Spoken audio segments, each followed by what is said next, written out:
After discovering my wife's affair, we decided to divorce. But her new partner is making my life hell. I had always thought I was living the dream. The picture-perfect life that everyone envies.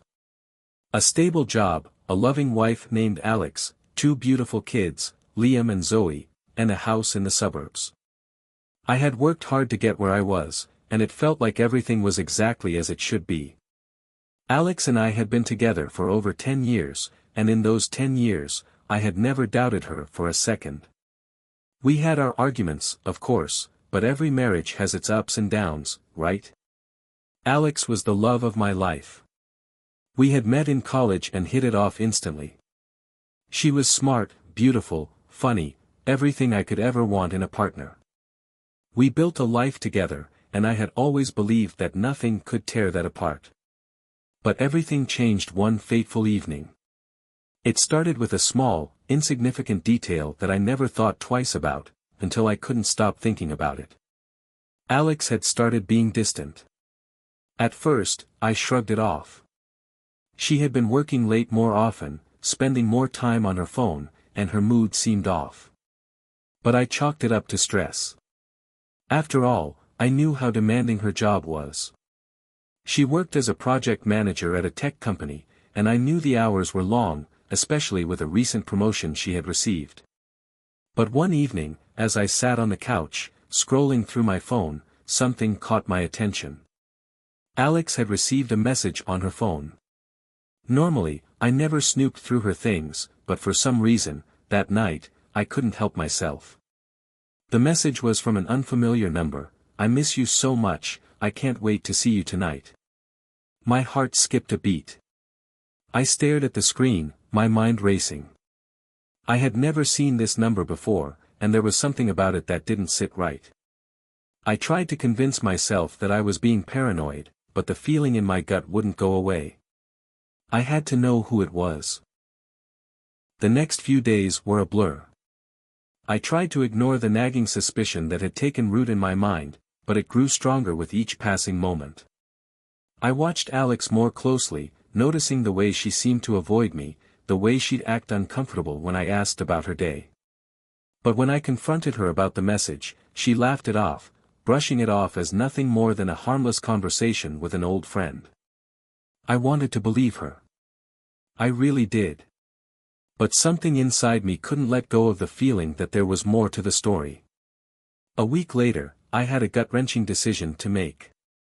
I had come home early from work, hoping to surprise Alex, but instead, I found her sitting at the kitchen table, phone in hand, looking nervous. She didn't even notice I had entered the room. I took a deep breath and decided it was time to get the truth, no matter how painful it might be. "Alex, what's going on? Who is this person you're texting? Who is he?" I asked, my voice barely above a whisper. Her eyes widened, and she put the phone down, trying to hide the panic on her face. "Ethan, it's not what you think," she started, her voice shaky. But it was too late. I already knew. I had seen enough. "What's going on, Alex?" I repeated, my anger rising. "Who is he?" A tear slipped down her cheek. I never meant for this to happen. She broke off, struggling to find the right words. "Who is he?" I demanded again, my heart racing. After what felt like an eternity of silence, she finally confessed. "His name is Adam." I never meant for it to go this far, Ethan. It just happened. My entire world came crashing down in that moment. Alex, the woman I had trusted, the mother of my children, had been seeing someone else behind my back. My mind couldn't process it. I felt numb, like I was living in a nightmare I couldn't wake up from. The conversation that followed was a blur. She explained that the affair had started months ago. She had met Adam at work, and what had started as a harmless friendship quickly escalated into something more. I could see the guilt in her eyes, but it didn't change the fact that everything we had built was now in ruins. The next few days were a whirlwind of emotions. Anger, sadness, confusion, all of it overwhelmed me. I couldn't believe that the woman I had trusted with my heart, the mother of my children, had betrayed me in such a profound way. It felt like a piece of me was missing, like the world as I knew it was no longer real. But despite the pain, we agreed to a divorce.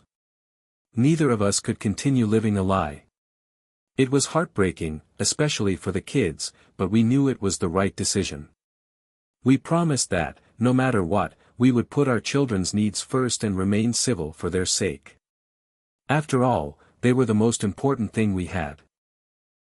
At first, the transition to co-parenting seemed to go smoothly. We split our time with Liam and Zoe, alternating weekends and holidays. We both did our best to make the situation as normal as possible for them. But as the weeks went by, things started to take a turn for the worse. Alex's new partner, Adam, started showing up at the kids' events. He was always there when I dropped the kids off at Alex's house, giving me a smug look, like he was staking his claim on everything that had once been mine. I could feel the tension in the air every time I saw him. It was like he was trying to take over my place, trying to replace me in their lives. The worst part was when Alex began to act differently around me. The woman I had known for so long was now distant and cold. She no longer cared about keeping things civil between us. She would make passive-aggressive comments about my parenting or criticize my life choices. I could see how much she had changed since starting her relationship with Adam. I tried to ignore it at first. I told myself that I needed to focus on my kids and let her live her life. But it wasn't that simple. Every time I dropped the kids off, Adam would be there, giving me that look, the look that told me I didn't matter anymore. One evening, after a particularly uncomfortable exchange, I finally snapped. I couldn't hold it in anymore. I confronted Alex about everything, about her behavior, about Adam, about how I felt like an outsider in my own family. "You've changed, Alex. You're not the woman I married. And I can't keep doing this," I said, my voice shaking with anger. "I'm sorry," she replied, her voice cold. "But you don't get to dictate my life anymore, Ethan. I've moved on." Her words hit me harder than anything she had ever said before. She was right, I didn't get to dictate her life. But I also realized that I didn't have to let her control mine. The weeks that followed were some of the most difficult of my life. I couldn't stop thinking about how everything had fallen apart.